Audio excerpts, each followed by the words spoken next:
Okay, I'm going to say this right up front because it's pretty foundational for everything else we're going to talk about from this point. One of the more interesting things about Donald Trump is that he lies. A lot. He's the most prolific liar we've had in the White House in modern times, in my lifetime, and let's be honest, maybe in anybody's lifetime. And it's not even close, which is interesting.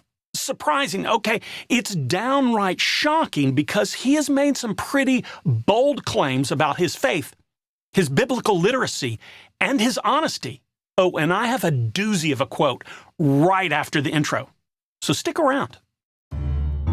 Welcome to the Sky Pilot podcast that explores questions of faith, spirituality, and religion. I'm Dan Matthews, and I don't have all the answers, but I do enjoy the questions.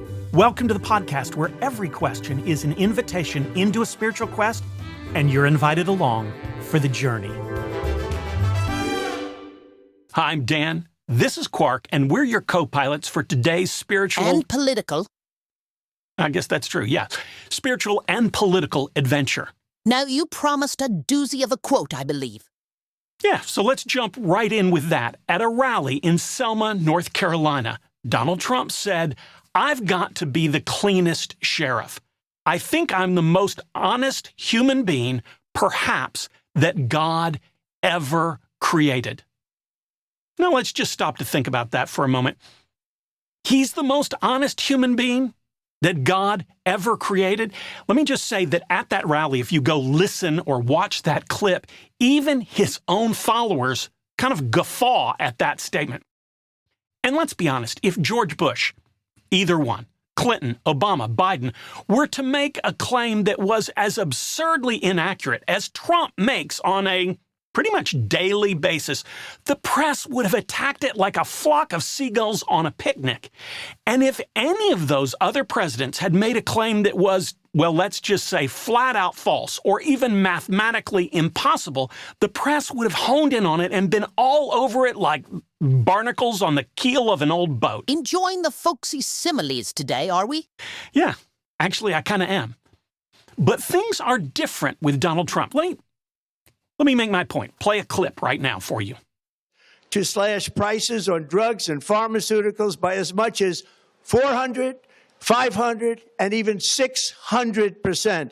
In other words, your drug costs will be plummeting downward. Drugs have only gone up, but now they'll be going down by numbers never conceived possible. Honestly, this one actually got more attention than many of his other falsehoods. Yeah, I think it did, actually. I think not so much for political reasons, but because it was mathematically, well, let's just say, it was mathematically absurdly funny. And for those of you who don't like math, don't like to do math, I'm going to do the math for you.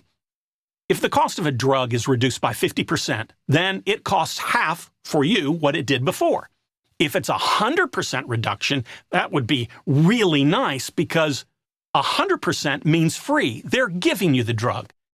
200% would mean they're actually paying you the original cost of the drug when you receive the drug. And 600% off would mean that they are paying you 5 times the previous value of the drug when you receive it. That would be a pretty nice deal. Unbelievable, but nice. Right? Imagine now if Bush, Biden, Clinton, Obama, any of them had made this particular statement. I think Trump's lies are both so prolific and outlandish that the press just gives up because maybe they're numb, but truly they probably can't just keep up. There are too many of them. I still can't imagine how he can believe that he will get away with a statement like that one. Yeah, well, I'm glad you said that because sometimes Trump tells the truth. Question, did it hurt to say those words?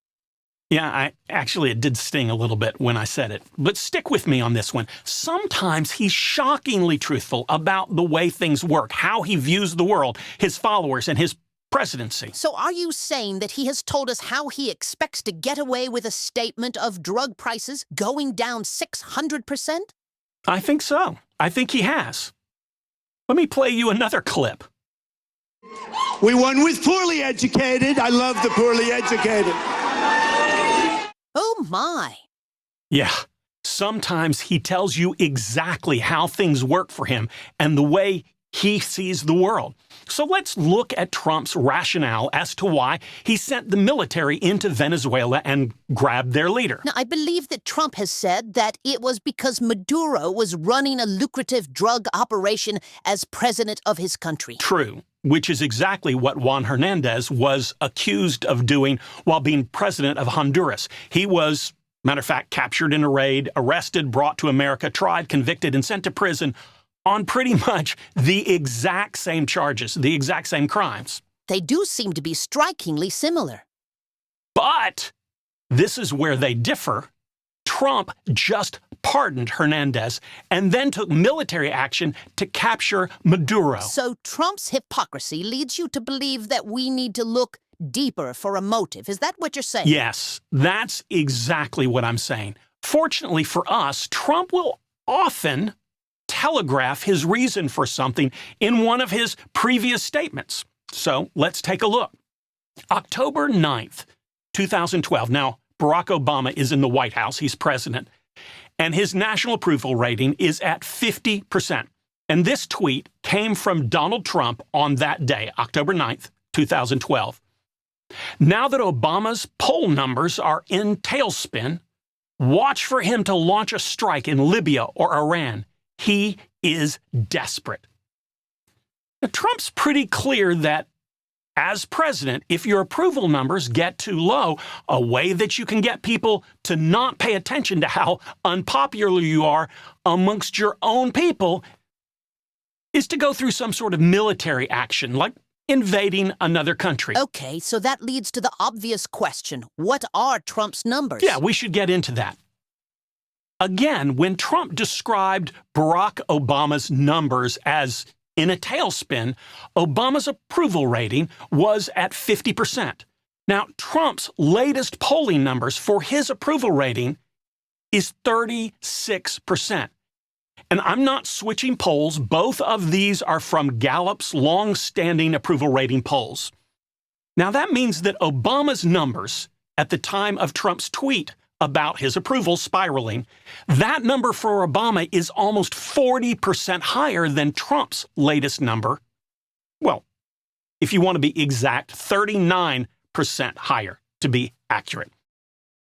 So you're wondering, or we ought to be wondering, why this action and why now? I think Trump has told us why. He was clear that bad approval ratings are the kind of thing that prompts a president to take some sort of military action to distract the public from being aware of how high grocery prices are and how low his approval rating is. And that's really all for today. Now, before I finish, I should admit to this. I can't prove that the low approval rating was Trump's reason for the Venezuelan action. But it is what Trump himself said is likely to happen in this kind of situation. So in this case, I will give him the benefit of the doubt and believe him. Thanks for joining us here today and being part of the SkyPilot Faith Quest community. This is a great place to ask questions you wouldn't feel comfortable or safe asking in other places. And remember, the sign of a strong faith, solid religion, or healthy spiritual journey is not certainty, but that you keep asking questions.